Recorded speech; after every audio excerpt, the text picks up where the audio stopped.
2023년 11월 20일 청안광성교회 수요예배 시작하겠습니다.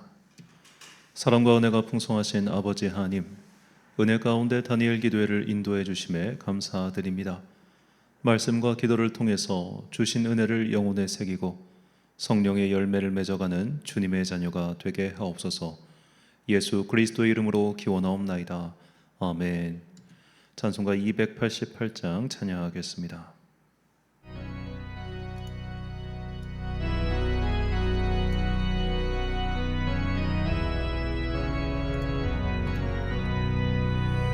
예수를 나의 구주 삼고 성령과 피로써 거듭나니 이 세상에서 내 영혼이 하늘의 영광 누리도다. 이것이 나의 간증이요 이것이 나의 찬송일세. 나 사는 동안 끊임없이 구주를 찬송하리로다. 온전히 주께 맡긴내요. 사랑의 음성을 듣는 중에 천사들 왕래하는 것과 하늘의 영광 보리로다. 이것이 나의 간증이요 이것이 나의 찬송일세. 나 사는 동안 끊임없이 구주를 찬송하리로다. 주 안에 기쁨 누림으로 마음의 풍랑이 잔잔하니 세상과 나는 간 곳 없고 구속한 주만 보이도다. 이것이 나의 간증이요 나의 찬송일세. 나 사는 동안 끊임없이 구주를 찬송하리로다.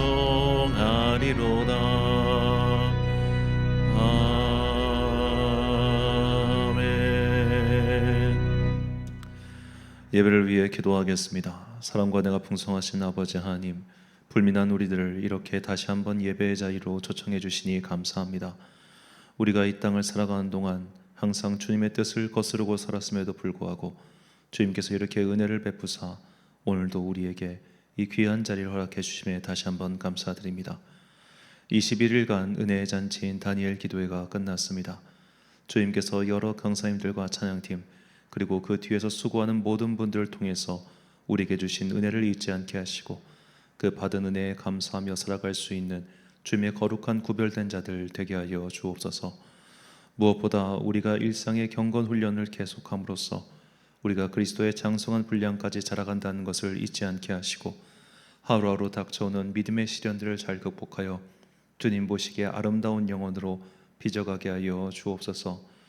오늘도 세상을 살아가느라 우리의 영혼은 지칠 때도 있고 거칠어질 때도 있고 그렇게 어려워질 때가 참으로 많습니다만 주님께서 오늘 다시 한번 성령의 은혜를 베푸사 이렇게 까칠어진 우리의 영혼들을 주님의 옷구슬로 빚어 주옵소서. 이제 주님의 말씀을 듣습니다. 이 말씀이 우리를 인도하는 진리의 등대 되기를 간절히 소망하오며 이 모든 말씀 우리 구주 예수 그리스도의 이름으로 기도드립니다. 아멘. 오늘 우리에게 주신 말씀 신약성경 로마서 12장 1절부터 8절까지 말씀입니다. 로마서 12장 1절부터 8절까지의 말씀, 저와 함께 한 절씩 교독하시겠습니다. 그러므로 형제들아, 내가 하나님의 모든 자비하심으로 너희를 권하노니 너희 몸을 하나님이 기뻐하시는 거룩한 산 제물로 드리라. 이는 너희가 드릴 영적 예배니라. 너희는 이 세대를 본받지 말고 오직 마음을 새롭게 함으로 변화를 받아 하나님의 선하시고 기뻐하시고 온전하신 뜻이 무엇인지 분별하도록 하라. 내게 주신 은혜로 말미암아 너희 각 사람에게 말하노니 마땅히 생각할 그 이상의 생각을 품지 말고 오직 하나님께서 각 사람에게 나눠주신 믿음의 분량대로 지혜롭게 생각하라. 우리가 한 몸에 많은 지체를 가졌으나 모든 지체가 같은 기능을 가진 것이 아니니 이와 같이 우리 많은 사람이 그리스도 안에서 한 몸이 되어 서로 지체가 되었느니라. 우리에게 주신 은혜대로 받은 은사가 각각 다르니 혹 예언이면 믿음의 분수대로, 혹 섬기는 일이면 섬기는 일로, 혹 가르치는 자면 가르치는 일로, 혹 위로하는 자면 위로하는 일로, 구제하는 자는 성실함으로, 다스리는 자는 부지런함으로, 긍휼을 베푸는 자는 즐거움으로 할 것이니라. 아멘. 나는 변했다 하지만 아직 아니다 라는 제목으로 하나님의 말씀 선포하겠습니다. 정확히 이제 이틀 전인 11월 20일에 발표된 박진영 씨의 신곡이 있습니다. 이 Changed Man이라고 하는 신곡인데요. 이 갑자기 이 신곡을 소개하는 이유는 이 신곡의 배경과 가사 때문입니다. 이 Changed Man의 도입부의 가사가 이렇습니다. 난 이제 달라졌어 미안해 반가웠어 잘 지내 하면 돼. 나도 모르게 순식간에 내 의지와 상관없게 또 다른 내가 움직이네. 내 안에 아직 살아있는 패스트맨. 절대 안 보여줘 완벽한 내 컨트롤. 젠틀하게 돌아서네 아쉬운 마음은 묻어둔 채 I'm a changed man. 자, 갑자기 왜 이런 노래를 소개하느냐?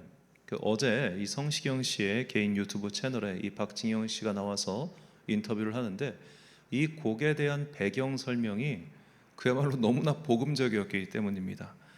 박진영 씨는 고백하기를 자기가 이제 크리스찬으로 산 지가 10년 정도 됐는데 이 속사람이 하나도 안 바뀐 걸 보고 놀랐다는 거예요.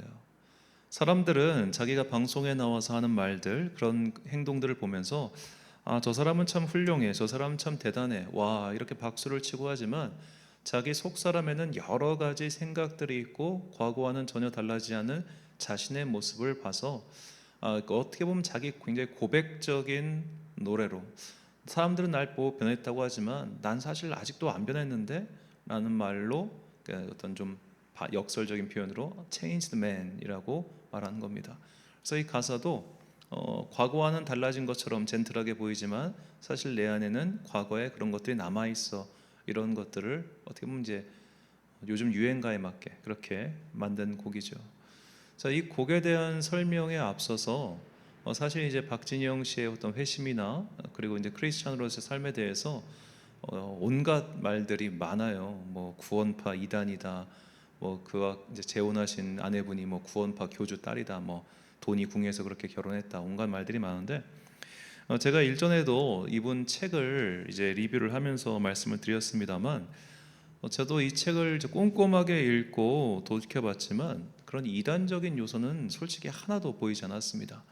물론 교리적으로 따지고 들어가면 점검할 거야 많죠. 여러분 제가 하는 설교도 제가 물론 이제 이걸 전문적으로 하는 사람이고 항상 자기 검열을 합니다만 엄밀하게 따지고 들어가면 비판할 거리가 없는 것이 아닙니다. 예를 들어 제가 참 존경하는 존 웨슬레 같은 경우도 그가 살아있을 적에 이 칼뱅주의자들로부터 엄청난 공격을 받았어요. 저 칼뱅주의 신학에 따르면 저거 이단이라는 공격, 진짜 웨슬리가 살아있을 때 받았던 공격입니다. 그러니까 교리적인 접근으로 누군가의 주장을 파고 들어가면 빈틈이 없는 주장이 하나도 없습니다. 그러니까 교리적인 걸로 그를 따질 게 아니라 이제 무엇을 믿고 어떻게 사느냐, 이게 되게 중요한데 적어도 그것으로 봤을 때 제가 지금까지 본 바로는 이 박진영 씨에게서 딱히 이단적인 요소는 보이지 않았어요. 특히 이제 어제 그분이 그 이제 유튜브 채널이니까 조금 더 편하게 말하는 걸 수도 있는데 본인이 회심하게 된 계기를 설명할 때 이게 아주 하이라이트였습니다. 나는 성경이라는 책을 파헤쳤고 그 책에 있는 내용이 사실인 걸 알아서 그 책을 믿어. 자, 이건 굉장히 이 종교 개혁자들의 생각과 똑같아요. 그러니까 이 박진영 씨가 이제 첫 결혼해서 이제 이혼하고 나서 그때 미국 사업도 실패하고 그때 원더걸스랑 같이 미국 갔다가 미국 제휴합이 완전 망하고 너무 낙심해가지고 그냥 막 술 먹고 놀고 이렇게 막 시간들을 보낸 거예요. 집에도 안 들어가고 호텔 스위트룸 빌려가지고 그렇게 파티로 나날을 지내다가 어느 아침에 딱 일어났는데 술 취한 친구들은 바닥에 널브러져 있고 자기도 술 취하다 일어나서 딱 보니까 너무 한심한 거예요. 그래서 본인이 했던 말입니다. 아이 병신. 그 말 하고 나서 내가 이렇게 살면 안 되겠다. 그래가지고 소위 말해 메이저 종교, 뭐 불교, 이슬람, 뭐 기타 등등 이런 종교들의 경전을 싹 다 긁어 모아서, 그러니까 이분 음악하는 스타일도 그렇고 삶의 스타일 자체가 그런 것 같아요. 파헤치기 시작한 거예요. 도대체 내가 어떻게 살아야 되는가? 이것저것 파헤치고 파헤치다가 드디어 성경에 이르러서 성경을 파헤치면서 이게 사실이구나. 이 책에 기록되어 있는 내용들이 사실이구나. 이걸 또 교차 검증하려고 이스라엘까지 가가지고 성서 지리를 연구하고 하다 대단한 사람인데, 그렇게 하면서 이 책의 내용을 믿게 된 거예요. 그래서 그가 내가 이 책의 내용을 이제 믿게 되었으니 이 책의 내용대로 살아야겠다라고 해서 지금까지 그렇게 살고 있다고 그가 고백합니다. 자, 이 책의 내용, 성경에 나온 내용을 믿는다. 이게 종교개혁자들의 고백이거든요. 그러니까 종교개혁자들이 왜 오직 성경이란 말을 했냐면, 가톨릭 교회가 가지고 있는 교회의 전통이라고 하는 것을 교리로 삼지 않고 우리는 오직 성경에 기록되어 있는 것을 믿으며 성경에 기록되어 있는 것이 믿어지는 사람들, 이것이 종교개혁의 기본적인 원리고, 또 저도 그렇습니다. 그러니까 이분이 하나님을 만나게 된 과정이 사실 저와 굉장히 유사한 게 많아가지고 저도 이게 사실 이분을 굉장히 주목하고 또 한편으로는 좋아하는데, 여하튼 뭐 개인적인 바람은 나중에 이분에 대한 여러 가지 오해들이 좀 풀렸으면 하는 바람입니다. 자, 갑자기 이 설교 시작하면서 이분의 이야기를 왜 하냐면, 이제 어제부로 21일간의 다니엘 기도회가 다 끝났죠. 이 다니엘 기도회 때 주신 은혜를 정리하면서 우연찮게도 이분의 어떤 이 채널을 보게 됐고, 그러면서 이걸 설교 도입부에 설명하면 좋겠다라는 생각이 들었습니다. 자, 우리가 그리스도인으로서 살아간 세월이 꽤 깁니다. 각자의 세월들이 다 있을 겁니다. 그런데 그럼에도 불구하고 우리의 속사람은 여전히 그대로인 경우가 많더라는 거죠. 어제 이제 올해가 25주년이라고 합니다. 다니엘 기도가 시작된 지. 그래서 25년 개근자를 시상했습니다. 한 분은 못 오신 것 같아요. 총 5분이 시상을 받으셨는데, 자, 25년 개근 대단하지 않습니까? 25년 동안 이걸 빠뜨리지 않았다는 게 참 대단해요. 어제 김은호 목사님 말씀하시는데, 원래 다니엘 기도회가 이 교회 행사가 아니었고, 아까 방금 나오신 그 화면에 나오신 분들이 그냥 자기들끼리 모여서 기도회를 시작한 거래요.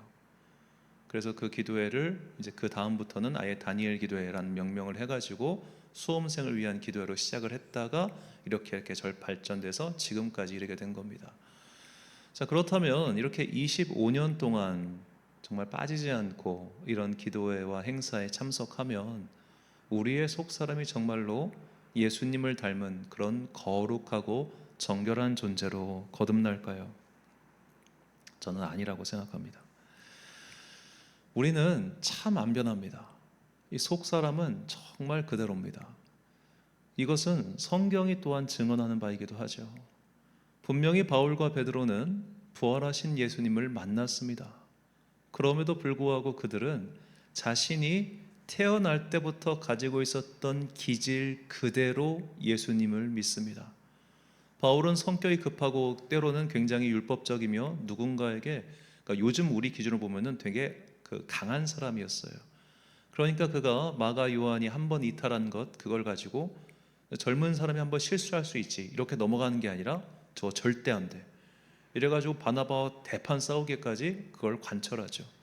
베드로도 마찬가지였습니다. 그가 분명히 예수님을 만났고 성령님께서 환상을 보여주셔서 네가 백부장 고넬료에게 가서 이방인들에게도 베풀어 주신 성령의 은혜를 전하라라고 했고, 체험했음에도 불구하고 나중에 그가 이방인들과 식사 교제 자리에 유대인들이 나타나자 그걸 잘 피해버리거든요. 그러니까 유대인으로서의 습성이 남아있는 거죠. 그것이 기질입니다. 그러니까 우리가 성령을 체험한다고 해서 하나님의 은혜로 거듭난 존재라고 고백을 하지만 의외로 우리 기질 그 자체는 안 바뀐다는 거예요. 기질은 안 바뀌어요. 그럼 무엇이 바뀌느냐? 우리 안에 있는 그 내적인 동력, 그러니까 내적인 시스템이 생각하는 게 바뀐다는 거예요. 그런데 이것이 일순간에 바뀌는 것이 아니라 굉장히 점진적으로 변화돼 갑니다. 예를 들어 성격이 급한 사람이 있다고 칩시다. 굉장히 다혈질적인 사람입니다. 옛날에는 그 다혈질을 욱하면은 욕이 나갔고 주먹이 나갔고 손이 나갔다면, 이제는 욱하는 마음 자체는 똑같아요. 욱은 해. 그런데 한 번 참게 된다는 거죠. 여전히 욱하는 기질 이 안에는 남아있지만 이것이 발현되는 것 자체는 조금씩 순화되거나 변화된다는 겁니다. 그러니까 외양은 바뀔 수 있어요. 외양은 술 마시던 사람이 술을 끊게 되고 담배 피던 사람이 담배를 끊게 되고 욕을 하던 사람이 욕을 안 하게 되는 이런 외양적인 것은 바뀌어 갈 수 있지만 여전히 내적인 것은 남아있다는 거죠. 이것을 비유로 설명하자면 노숙자에게 어느 날 깨끗이 그 사람을 씻기고 면도를 시키고 새 옷을 입혔어요. 그렇게 해놓고 거울 앞에 서 놓으면 그 사람은 변화된 새 사람처럼 보이지요. 하지만 막상 이 노숙자 출신이 새 옷을 입고 새로운 삶을 개척해 나가려고 해도 다시 좌절이 찾아오면 과거의 노숙자 생활로 돌아가고자 하는 이 내면의 어떤 생각이 타오르지 않겠습니까? 그런 것과 똑같습니다. 우리는 주님 앞에 설 때까지 육신을 입은 죄인의 상태입니다. 다만 그리스도 예수께서 그 보혈로 우리에게 새 옷을 입혀주신 거예요. 새 옷을 입혀주셨고 새 옷을 입고 거울 앞에 서니까 새 사람처럼 보이지만 여전히 이 안에 속사람은 그대로인 경우가 많기 때문에 새 옷을 입고도 이상한 행동을 하는 겁니다. 마치 군인들에게 정복을 입혀놓으면 군인처럼 살 것 같지만 때로는 과거의 그 괴상한 행동들을 하는 것과 똑같은 거예요. 새 옷을 입었지만 완전해지지 않은 상태가 우리의 실존이라는 겁니다. 그래서 오늘 본문에서 바울은 우리에게 이렇게 말을 하는 거예요. 본문 2절과 3절 말씀. 너희는 이 세대를 본받지 말고 오직 마음을 새롭게 함으로 변화를 받아 하나님의 선하시고 기뻐하시고 온전하신 뜻이 무엇인지 분별하도록 하라. 내게 주신 은혜로 말미암아 너희 각 사람에게 말하노니 마땅히 생각할 그 이상의 생각을 품지 말고 오직 하나님께서 각 사람에게 나누어 주신 믿음의 분량대로 지혜롭게 생각하라. 아멘. 자, 여기서 새롭게 함으로 변화를 받아라는 표현과 믿음의 분량대로 지혜롭게 생각하라, 이 두 가지 명령을 이어서 생각해 봅시다.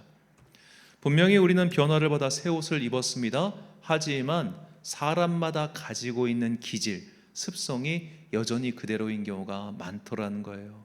중요한 것은 하나님께서는 그 기질까지도 변화시키는 경우도 있지만 때로는 그 기질 그대로를 사용하셔서 하나님의 일을 이루신다는 거죠. 제가 자주 드리는 말씀이지만 존 웨슬레는 성령 체험하기 이전에도 목사였고 이후에도 목사였습니다. 그의 성령 체험 이전의 삶과 이후의 삶의 겉모양은 똑같아요. 다만 내면의 동력이 바뀐 겁니다. 이런 식으로 우리가 우리의 속사람, 우리의 기질, 우리 안에 있는 어떤 죄인의 이 습성은 사실 평생 가도 안 고쳐지는 게 많아요. 똑같은 뱃속에서 나왔어도 자녀들의 성질이 다릅니다. 기질이 다릅니다. 이건 저는 사실 이 기질이라고 하는 건 저는 이제 후천적이라고 믿지 않습니다. 아무리 봐도 이거는 선천적이에요. 똑같이 키웠는데도 너무 다른 아이들을 볼 때마다 그 생각 참 많이 하는데 이런 선천적인 기질은 거의 변하지 않습니다. 물론 변화되는 경우도 있겠지만 그건 어떻게 보면 스스로 노력에 따른 후천적인 겉으로 드러난 변화죠. 속사람은 계속 그대로예요. 이 속사람이 그대로인 상태에서 주님의 새 옷을 입은 사람답게 발버둥 치는 게 성도의 삶이라는 거죠. 그러니까 다니엘 기도에 한 번 20일간 열심히 기도했다고 해서 그 다음부터 나의 삶이 갑자기 변해서 속사람이 새로워지고 이런 것이 아니라 이렇게 살기 위해서 끊임없이 발버둥 치는 게 성도의 삶이라는 겁니다. 그래서 사도 바울은 자신의 이 변하지 않는 어떤 기질, 습성에 대해서 이렇게 고백하죠. 유명한 말씀입니다. 로마서 7장 21절부터 24절까지 말씀. 그러므로 내가 한 법을 깨달았노니 곧 선을 행하기 원하는 나에게 악이 함께 있는 것이로다. 내 속사람으로는 하나님의 법을 즐거워하되 내 지체 속에서 한 다른 법이 내 마음의 법과 싸워 내 지체 속에 있는 죄의 법으로 나를 사로잡는 것을 보는도다. 오호라, 나는 곤고한 사람이로다. 이 사망의 몸에서 누가 나를 건져내랴. 아멘. 자, 바울은 우리가 이 육체라는 감옥 안에 갇혀 있는 한 내적 충돌, 내적 고민은 결코 끝나지 않을 것이다 라는 것을 이렇게 자기 고백을 통해서 알려주고 있는 것이죠. 우리는 이런 내적 충돌과 갈등을 안고 살아가는 존재입니다.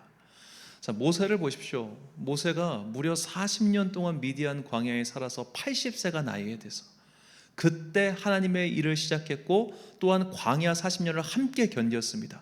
그리고 이제 가나안 땅이 목전인데 거기서 화를 내버리잖아요.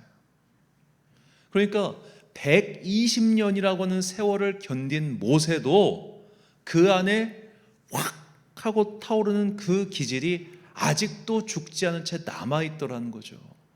그런데도 모세는 하나님의 사람이었습니다. 그런 기질조차도 사용하시는 하나님. 그렇다면 우리는 이 내면에 흔들리는 충동, 내면에 흔들리는 갈등, 이것을 가지고서 하나님의 사람답게 살아가기 위한 발버둥을 치는 거죠. 이 발버둥이 바로 경건 훈련입니다. 어떻게든 여기 서 있기 위해서, 어떻게든 이 자리에서 버티기 서 있기 위해서 누군가는 특세를 하고 누군가는 무엇을 하고 누군가는 무엇을 하는 거죠. 신앙인의 온전함이란 은혜를 체험했다고 해서 단숨에 이룰 수 있는 것이 아닙니다. 자주 말씀드리지만 온전함은 끝에 가서 완성되는 거예요. 우리가 주님 앞에 섰을 그때, 주님께서 이제 부활의 새 옷처럼 부활의 새 육신을 입혀주신 그때에만 우리는 비로소 완성되는 것이지, 오늘 이 시간 여기에서 성령의 충만한 은혜를 체험했다고 해서 내가 갑자기 완성된 존재가 되는 것도 아니고 그 다음부터 갑자기 변화돼서 속사람 자체가 완전히 변해가지고 새로운 인생을 살게 되는 것도 아니라는 겁니다. 우리의 속사람은 마지막에 마지막까지 다스려야 하는 죄와의 싸움입니다. 우리가 이 죄된 세상, 왜곡된 세상에서 살아가는 한 이 짐승, 이 내면의 짐승은 끊임없이 우리를 갉아먹을 겁니다. 아무리 신앙생활을 오래 해도 변하지 않을 우리 각자의 더러운 성질머리가 있을 겁니다. 내 삶이 끝나는 그 순간까지 이 내면의 영적 투쟁이 멈추지 않는다는 것, 우리가 이것을 잊지 말아야 합니다. 교회를 개척하고 이제 1년 정도 지났을 때 이 다니엘 기도회를 이제 공식적으로 시작하며 그 이전까지는 전 개인적으로만 영상을 이렇게 하다가 시작하면서 이제 김은호 목사님이 본인께서 이제 개척하시고 삼각교회 시절에 이 다니엘 기도를 할 때마다 20일간 금식 기도를 하셨대요. 그래서 저도 흉내내는 마음으로 그때마다 이제 20일씩 금식 기도를 하고 있습니다. 처음에 금식 기도의 기도 내용은 단순했습니다. 주님, 사람 좀 보내주세요. 부흥 좀 시켜주세요. 그렇게 기도를 하다가 이제 그 다음 해 때는 조금 기도의 내용이 바뀌었어요. 주님, 20일 금식 기도하는 동안 제발 좀 제 속사람이 변화되게 해주세요. 그런데 두 번 해보니까 안 되더라고요. 여전히 그대로인 나를 보며 올해는 좀 기도 제목을 바꿨습니다. 하나님, 계속 혼자 있다 보니까 이 경건 생활이 흐트러지는 거예요. 기도 생활이 흐트러져요. 솔직히 말씀드리면 뭐 매일 새벽마다 제가 기도를 개인적으로 당연히 합니다만 그 기도 시간이 점점 줄어들거나 흐트러지는 모습을 보면서 안 되겠다, 이것부터 다시 잡아야겠다 해서 이제 다시 또 습관을 변화시키는 과정으로서 또 이제 금식 기도를 하고 있는데, 그러니까 이렇게 금식이라고 하는 게 물론 뭐 각자의 이유와 목적이 다르겠지만 그냥 경건 훈련의 한 일환이라고 생각하시는 게 저는 추천드립니다. 너무 무겁게 시작하면 본인도 힘들어요. 이렇게 해서 이제 내 안의 습관을 교정하기 위한 시간으로서 이 금식 기도의 기간을 가지고 있는데, 자, 이거를 반복하면서 이제 오늘 메시지와 연결해서 다시 한번 깨닫게 됩니다. 금식 기도해도 인간은 똑같습니다. 금식을 하든 신앙의 수련을 하든 제자 훈련을 받든 인간은 심각하리만큼 안 변해요. 제가 아는 어떤 성도님은 그 유명한 제자 훈련으로 우리나라 가장 유명했던 오카는 목사님에게 내가 직접 제자 훈련 받았다고 그렇게 자랑하는 분들 제가 3명 정도 봤습니다. 그런데 그 세 분의 삶은 도저히 눈 뜨고 봐줄 꼴이 아니었어요. 그런데도 나는 오카는한테 제자 훈련 받았다고 그렇게 자랑하시더라고요. 그게 뭐겠어요? 저분들이 그러니까 제자 훈련이 무용하다 그런 말 하는 게 아니에요. 그렇게 해도 인간은 안 변하더라는 거예요. 그 유명한 사람에게, 그 훌륭한 사람에게 함께 신앙생활하고 뭘 하든 내 안의 기질은 정말 변하지 않아요. 그 변하지 않는다는 걸 받아들여야 된다는 겁니다. 아, 나는 곤고한 존재구나. 나는 정말 변하지 않는구나. 내 안에 있는 이 영적 투쟁이라고 하는 것은 정말로 주님 뵙는 그날까지 계속 이어가야 할 우리의 싸움이구나. 이거를 우리가 받아들여야 됩니다. 그래야만 악한 마귀가 걸고 넘어질 때 넘어지지 않게 되는 거예요. 왜 군인들이 훈련할 때 다칩니까? 이게 익숙해져 가지고 경계심을 푸는 순간 다쳐요. 의외로 베테랑들이 훈련 중에 다치는 경우가 왕왕 있습니다. 오히려 초보들은 긴장하니까 준비하고 그래서 뛰어내리니까 덜 다치는데, 베테랑들은 하도 많이 하다 보니까 오늘도 뭐 하지 뭐 이런 식으로 하다 다치는 경우가 되게 많아요. 방심하니까 다치는 거예요. 방심하니까 넘어지는 거예요. 그러나 내가 내 안에 죄인의 습성이 여전히 남아있고 아직도 변하지 않은 내 모습이 여전히 남아있음을 알고 스스로를 항상 경계하는 사람은 이런 것들에 잘 넘어지지 않게 됩니다. 오히려 내가 넘어지는 것은 나의 의로움을 뽐낼 때예요. 내가 죄인임을 아는 사람, 내가 변하지 않은 속사람이 여전히 남아있다는 것을 아는 사람, 나는 얼마든지 과거로 돌아갈 수 있는 그런 존재라는 것을 겸손하게 인정하는 사람만이 우리 앞에 계속 닥쳐오는 여러 가지 믿음의 시련들을 극복할 수 있게 됩니다. 우리는 평생 동안 노력해도 온전해지지 않습니다. 평생 동안 이 새 옷 안에 옛사람을 입고 살아가는 존재입니다.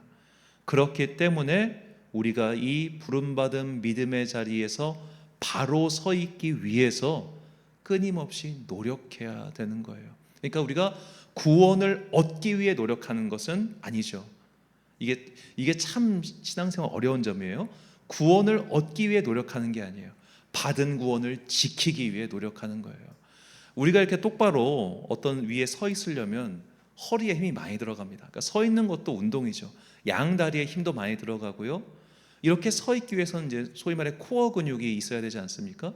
이 코어 근육을 단련하는 게, 믿음의 코어 근육을 단련하는 게 바로 경건 훈련입니다. 그래서 우리의 경건 훈련은 한 번, 뭐 1년에 20일 동안 기도회 하고, 뭐 40일간 특별 새벽 기도회 하고, 뭐 고난 주간 금식 기도하고 이러므로써 유지되는 게 아니라 평생 주님께 부름받는 그 순간까지 계속 이어가야 하는 싸움이라는 것을 잊지 마십시오. 그래서 사도 바울은 이런 믿음의 자리에서 굳건히 서서 마지막까지 버티려고 하는 성도들에게 다음과 같이 위로의 말을 건넵니다. 데살로니가 후서 2장 15절부터 17절까지 말씀 함께 고백하겠습니다. 시작. 그러므로 형제들아 굳건하게 서서 말로나 우리의 편지로 가르침을 받은 전통을 지키라. 우리 주 예수 그리스도와 우리를 사랑하시고 영원한 위로와 좋은 소망을 은혜로 주신 하나님 우리 아버지께서 너희 마음을 위로하시고 모든 선한 일과 말에 굳건하게 하시기를 원하노라. 아멘. 사랑하는 천안 광성교회 성도 여러분, 그리고 이 예배를 함께 드리고 계신 귀한 주님의 자녀 여러분, 우리가 하고 있는 믿음의 싸움은 단판 승부가 아닙니다. 한판 선승제도 아니죠. 이 싸움은 우리가 주님의 부르심을 받아 그분 앞에 설 때까지 계속 이어지는 싸움이라는 것을 잊지 마십시오. 엄밀히 말하면 우리의 변화는 완성된 것이 아니라 여전히 그리스도의 새 옷을 입은 옛사람의 습성이 남아있기 때문에 이 변화는 비로소 마지막에나 완성됩니다. 변했지만 우리는 아직 변하지 않았습니다. 이 변하지 않은 속사람과 평생을 싸워야 하는 사람들입니다. 이 싸움을 외면하지도 마시고 싸움이 끝난 것처럼 방심하지도 마십시오. 믿음의 반석 위에 굳게 서기 위해 예수님의 말씀을 실천하며 내가 죽을 때까지 없어지지 않을 이 옛사람의 습성과 싸우기 위한 훈련을 계속하십시오. 내가 이미 서 있다고 자신하는 자는 반드시 넘어지게 됩니다. 우리가 주님께 받은 이 보혈의 새 옷을 지키기 위해, 그리고 이 새 옷에 어울리는 속사람이 되기 위해 주님 배우는 그날까지 이 믿음의 훈련, 경건의 훈련을 계속 이어나가는 여러분과 제가 되시길 주님의 이름으로 축원합니다. 기도하겠습니다.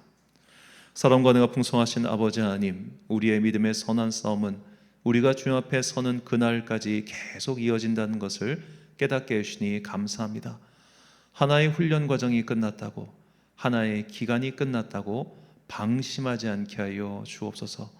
내가 이것을 끝났으니 나는 됐어, 내가 이것을 마쳤으니 나는 이미 충분해 라는 그런 어리석은 생각을 하지 않게 하시고, 선줄로 아는 자는 넘어질까 조심하라고 하셨던 그 성경의 경고를 깊이 새기고 항상 믿음의 반석 위에 바로 서 있기 위해 매일의 경건 생활, 매일의 경건 훈련을 게을리하지 않는 현명한 성도들 되게 하여 주옵소서. 악한 마귀는 항상 우리의 빈틈을 노리고 있다는 것을 잊지 않고 날마다 주님께서 가르쳐 주신 그 은혜와 진리 위에 굳게 서 있는 주님의 거룩한 자녀들 되기를 간절히 소망하오며, 이 모든 말씀 우리 구주 예수 그리스도의 이름으로 기도드립니다. 아멘. 찬송가 325장 찬양하겠습니다.